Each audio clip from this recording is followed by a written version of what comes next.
ಇದೇ ವಾಲ್ಮೀಕಿ ಕೇಸ್ಗೆ ಸಂಬಂಧಪಟ್ಟಂತೆ ಬಗದಷ್ಟು ಬಯಲಾಗ್ತಾ ಇದೆ ಮಾಹಿತಿಗಳು. ತನಿಖೆಯ ಸಂದರ್ಭದಲ್ಲಿ ಒಂದೊಂದೇ ಸ್ಫೋಟಕ ಮಾಹಿತಿಗಳು ಹೊರಬೀಳ್ತಾ ಇದ್ದಾವೆ. ಆರೋಪಿಗಳನ್ನ ಅರೆಸ್ಟ್ ಮಾಡ್ಕೊಂಡು ಕರ್ಕೊಂಡು ಹೋದಂತ ಸಂದರ್ಭದಲ್ಲಿ ಅವರ ಸ್ಟೇಟ್ಮೆಂಟ್ ಪಡ್ಕೊಳ್ತಾ ಇದ್ರೆ ಒಬ್ಬೊಬ್ರು ಕೂಡ ಒಂದೊಂದು ಮಾಹಿತಿಯನ್ನ ಕೊಡ್ತಾ ಇದ್ದಾರೆ.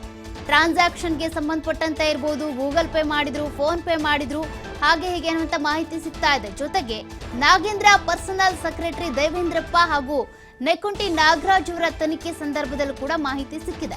ನಾಗೇಶ್ವರ ರಾವ್ ಹಾಗೂ ಮತ್ತೊಬ್ಬ ವ್ಯಕ್ತಿ ಕುಳಿತು ಮಾಸ್ಟರ್ ಮೈಂಡ್ ಆಗಿ ಇವ್ರು ಕೆಲಸ ಮಾಡಿದ್ರು ಅನ್ನುವಂತಹ ಮಾಹಿತಿ ಕೂಡ ಸದ್ಯಕ್ಕೆ ಸಿಕ್ಕಿರುವಂತದ್ದು. ಈಗಾಗಲೇ ಈ ಕೇಸ್ ಸಂಬಂಧ ಮಾಜಿ ಸಚಿವ ನಾಗೇಂದ್ರರನ್ನ ಎಷ್ಟೇ ತನಿಖೆಗೊಳಪಡಿಸಿದ್ರು ಕೂಡ ಅವರು ಉತ್ತರ ಕೊಡ್ತಾ ಇಲ್ಲ. ಆದ್ರೆ ಪ್ರಕರಣದ ಮಾಸ್ಟರ್ ಪ್ಲಾನ್ ನಡೆದಿದ್ದೆ ಶಾಂಗ್ರಿಲಾ ಹೋಟೆಲ್ನಲ್ಲಿ ಅನ್ನುವಂತ ಮಾಹಿತಿ ಸದ್ಯಕ್ಕೆ ಸಿಕ್ಕಿರುವಂತದ್ದು. ನಾಗೇಂದ್ರ ಪರ್ಸನಲ್ ಸೆಕ್ರೆಟರಿ ದೇವೇಂದ್ರಪ್ಪ ಏನಿದ್ದಾರೆ, ಜೊತೆಗೆ ನೆಕ್ಕುಂಟಿ ನಾಗರಾಜ್, ನಾಗೇಶ್ವರ ರಾವ್ ಹಾಗೂ ಮತ್ತೊಬ್ಬ ವ್ಯಕ್ತಿ ಕುಳಿತುಕೊಂಡು ಇದಕ್ಕೆ ಸಂಬಂಧಪಟ್ಟಂತೆ ಮಾಸ್ಟರ್ ಪ್ಲಾನ್ ಮಾಡ್ಕೊಂಡಿದ್ರಂತೆ. ಅಂದ್ರೆ ಈ 18 ನಕಲಿ ಖಾತೆಗಳನ್ನ ತೆಗೆಯುವಂತದ್ದಿರ್ಬೋದು, ಹೈದರಾಬಾದ್ನ ಅಕೌಂಟ್ಗೆ ಹಣ ಟ್ರಾನ್ಸ್ಫರ್ ಇರ್ಬೋದು, ಜೊತೆಗೆ ವಸಂತನಗರದಲ್ಲಿ ಇದ್ದಂತಹ ಮೈನ್ ಬ್ರಾಂಚ್ ನಲ್ಲಿ ಇದ್ದಂತಹ ಅಕೌಂಟ್ ನಲ್ಲಿದ್ದ ಹಣವನ್ನ MG ರೋಡ್ ನಲ್ಲಿ ಪ್ಯಾರಲಲ್ ಆಗಿ ಅಕೌಂಟ್ ಓಪನ್ ಮಾಡಿ ಅದಕ್ಕೆ ಟ್ರಾನ್ಸ್ಫರ್ ಮಾಡಿ ಅಲ್ಲಿಂದ ತೆಲಂಗಾಣದ ರತ್ನಾಕರ ಬ್ಯಾಂಕ್ಗೆ ಟ್ರಾನ್ಸ್ಫರ್ ಮಾಡೋದು, ಇದೆಲ್ಲ ಕೂಡ ಮಾಸ್ಟರ್ ಪ್ಲಾನ್ ಅನ್ನ ನೆಕ್ಕುಂಟಿ ನಾಗರಾಜ್, ದೇವೇಂದ್ರಪ್ಪ, ನಾಗೇಶ್ವರ ರಾವ್ ಸೇರಿದಂತೆ ಪ್ಲಾನ್ ಮಾಡಿದ್ರು ಅನ್ನುವಂತ ಮಾಹಿತಿ ಕೂಡ ಸದ್ಯಕ್ಕೆ ಸಿಕ್ಕಿದೆ. ಇದೇ ಸಂದರ್ಭದಲ್ಲಿ ನೆಕ್ಕುಂಟಿ ನಾಗರಾಜ್ ಅಪರಿಚಿತ ವ್ಯಕ್ತಿಯನ್ನ ತೋರಿಸಿ ಕೂಡ ಪರಿಚಯ ಮಾಡಿದ್ರಂತೆ. ಇವೆಲ್ಲ ಸ್ಫೋಟಕ ಸತ್ಯಗಳು ಸದ್ಯಕ್ಕೆ ತನಿಖೆಯ ಸಂದರ್ಭದಲ್ಲಿ ಸಿಕ್ಕಿರುವಂತದ್ದು. ಈ ಬಗ್ಗೆ ಡೀಟೇಲ್ಸ್ ಕೊಡ್ತಾ ಹೋಗ್ತಾರೆ ನಮ್ಮ ಪ್ರತಿನಿಧಿ ಸಂತೋಷ್ ಪಟೇಲ್. ಈಗಾಗಲೇ ಈ ಪ್ರಕರಣಕ್ಕೆ ಸಂಬಂಧಪಟ್ಟಂತೆ ಒಬ್ಬೊಬ್ಬರೇ ಆರೋಪಿಗಳನ್ನ ತನಿಖೆ ಮಾಡಿದಂತ ಸಂದರ್ಭದಲ್ಲಿ ಮಾಹಿತಿ ಹೊರ ಬೀಳ್ತಾ ಇದೆ. ಸದ್ಯಕ್ಕೆ ಏನೆಲ್ಲ ಅಪ್ಡೇಟ್ಸ್ ಸಿಕ್ಕಿದೆ ಅಂತ? ಸೌಖ್ಯ ಈಗಾಗಲೇ ಏನು ವಾಲ್ಮೀಕಿ ಬಹುಕೋಟಿ ಹಗರಣಕ್ಕೆ ಸಂಬಂಧಪಟ್ಟಾಗ ಈಗಾಗಲೇ SIT ರಚನೆಯನ್ನ ಮಾಡಲಾಗ್ತದೆ. SIT ರಚನೆ ಮಾಡಿ ತನಿಖೆ ಮಾಡುವಂತ ಸಂದರ್ಭದಲ್ಲಿ ಸ್ಫೋಟಕ ಮಾಹಿತಿಗಳು ಹೊರ ಬಂದಿರುವಂತದ್ದು.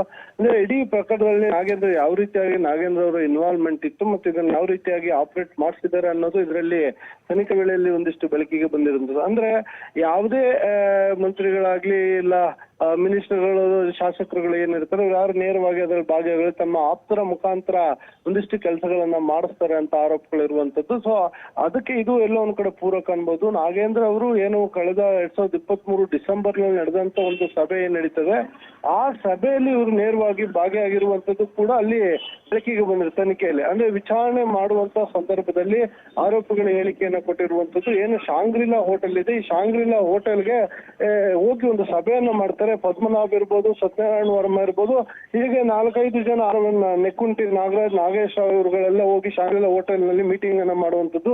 ಅಲ್ಲಿ ಒಂದು ನಕಲಿ ಅಕೌಂಟ್ ಅನ್ನ ತೆಗೆದುಕೊಡುವಂತೆ ಇವರಿಗೆ ಒಂದು ಸೂಚನೆಗಳನ್ನ ಕೊಡುವಂತದ್ದು.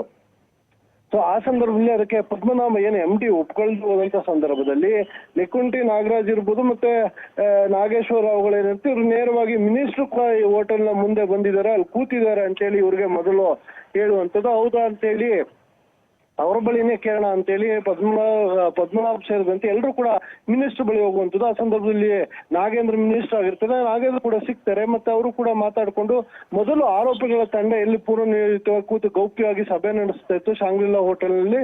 ಸೊ ಅದೇ ಪ್ಲೇಸ್ಗೆ ನಾಗೇಂದ್ರ ಅವರು ಬರ್ತಾರೆ, ಅಲ್ಲಿ ಕೂತ್ಕೊಂಡು ಮಾತಾಡುವಂಥದ್ದು. ಒಂದು ಇವರಿಗೆ ಅಕೌಂಟ್ ಅನ್ನ ಮಾಡಿಕೊಡಿ ಅಂತ ಹೇಳಿ ಸೂಚನೆಯನ್ನು ಕೊಡುವಂಥದ್ದು ಕೊಟ್ಟಿದೆ. ಆದ್ರೆ ಅದಕ್ಕೆ ಎಕ್ಸಾಕ್ಟ್ ನಿಗದಿಯಾದ ದಿನಾಂಕ ಗೊತ್ತಿಲ್ಲ ಯಾವತ್ತು ಹೇಳಿದ್ರು ಅಂತ. ಬಟ್ 2023 ಡಿಸೆಂಬರ್ ನಲ್ಲಿ ಹೇಳಿರುವಂತದ್ದು ಅಂತ ಹೇಳಿ ಆರೋಪಿಗಳು SIT ಅಧಿಕಾರಿಗಳ ತನಿಖೆಯಲ್ಲಿ ಸ್ಫೋಟಕವಾದ ಮಾಹಿತಿಯನ್ನ ಬಿಟ್ಟಿರುವಂತದ್ದು. ಸೊ ಎಲ್ಲಾ ಅಂಶಗಳನ್ನ ಗಮನಿಸ್ತಾ ಹೋದಂತ ಸಂದರ್ಭದಲ್ಲಿ ನಾಗೇಂದ್ರ ಆಪ್ತರಿಗೆ ಹಣಕಾಸು ಹೋಗಿರುವಂತದ್ದು, ಹಣಕಾಸನ್ನ ಯಾವ ರೀತಿಯಾಗಿ ಡಿವೈಡ್ ಮಾಡಲಾಗಿದೆ, ಬೆಂಗಳೂರಿನ ಯಾವ ಸ್ಥಳಗಳಲ್ಲಿ ಹಣವನ್ನ ಹಂಚಿಕೆಯನ್ನ ಮಾಡಲಾಗಿದೆ, ಮೌರ್ಯ ಸರ್ಕಲ್ ಇರ್ಬೋದು, ಸ್ವಾತಿ ಹೋಟೆಲ್ ಇರ್ಬೋದು, ಕೆಲವೊಂದು ಪಾರ್ಕ್ ಗಳೇನಿದೆ ಅಲ್ಲಿರ್ಬೋದು, ಈಗ ಬೇರೆ ಬೇರೆ ಕಡೆ ಹಣದ ಬ್ಯಾಗ್ ಗಳನ್ನ ತೆಗೆದುಕೊಂಡು ಹೋಗಿರುವಂತದ್ದು ಕೂಡ ವಿಚಾರಣೆ ವೇಳೆಯಲ್ಲಿ ಗೊತ್ತಾಗಿರುವಂತದ್ದು. ಈಗಾಗಲೇ SIT ಅಧಿಕಾರಿಗಳು ಆ ಬಗ್ಗೆ ತನಿಖೆ ನಡೆಸಿ ಒಂದಿಷ್ಟು ಹಣವನ್ನು ಕೂಡ ಸೀಜ್ ಮಾಡ್ಕೊಂಡಿದ್ದಾರೆ. ಇನ್ನ ಪದ್ಮನಾಭ್ ಇರ್ಬೋದು ಮತ್ತೆ ಇತರ ನಿಗಮದಲ್ಲಿ ಇದ್ದಂತಹ ಏನು ಸಿಬ್ಬಂದಿಗಳಂದ್ರೆ ಅವರ ಹಣವನ್ನ ಪಡ್ಕೊಂಡಿರುವಂತಂದ್ರೆ ಯಾರ್ಯಾರಿಗೆ ಎಷ್ಟು ಶೇರ್ ಹೋಗಿದೆ ಅನ್ನೋದು. ಸೊ ಇವೆಲ್ಲ ದಾಖಲೆಗಳು ದಾಖಲೆಗಳನ್ನು ಸಾಕ್ಷ್ಯಾಧಾರಗಳನ್ನು ಈಗಾಗಲೇ ಕಲೆ ಹಾಕಿರುವಂತಹ ಅಧಿಕಾರಿಗಳು ತನಿಖೆಯನ್ನ ಮತ್ತಷ್ಟು ಮುಂದುವರಿಸಿರುವಂತದ್ದು. ಈ ಮಧ್ಯೆ ಇಡಿ ಅಧಿಕಾರಿಗಳು ದಾಳಿಯನ್ನು ನಡೆಸಿ ನೇರವಾಗಿ ನಾಗೇಂದ್ರ ಅವ್ರನ್ನ ವಶಕ್ಕೆ ಪಡ್ಕೊಂಡು ಬಂಧನವನ್ನು ಮಾಡಿರುವಂತದ್ದು. ಅಂದ್ರೆ ನಾಗೇಂದ್ರ ಅವರಿಗೆ ಹಣಕಾಸು ಹೋಗಿರುವಂತದ್ದು ಬಗ್ಗೆ ಸೂಕ್ತವಾದ ಸಾಕ್ಷ್ಯಾಧಾರಗಳನ್ನು ಕೂಡ ಇಡಿ ಅಧಿಕಾರಿಗಳು ಕಲೆ ಹಾಕ್ತಾ ಇರ್ತಾರೆ. ಇದು ಬಹುಕೋಟಿ ಹಗರಣ ಆಗಿರೋದ್ರಿಂದ ಇಡಿಗೂ ಕೂಡ ಇದ್ರ ಬಗ್ಗೆ ಮಾಹಿತಿ ಇತ್ತು. ಹೀಗಾಗಿ ಇಡಿ ಅಧಿಕಾರಿಗಳು ನೇರವಾಗಿ ಭಾಗಿಯಾಗಿ ಇಡೀ ಪ್ರಕರಣದಲ್ಲಿ ನಾಗೇಂದ್ರನ ಬಂಧನ ಮಾಡಿ ವಿಚಾರಣೆಯನ್ನು ಮುಂದುವರಿಸಿರುವಂತದ್ದು. ಸೌಖ್ಯ. Thank you Santosh ಡೀಟೇಲ್ಸ್ಗೆ.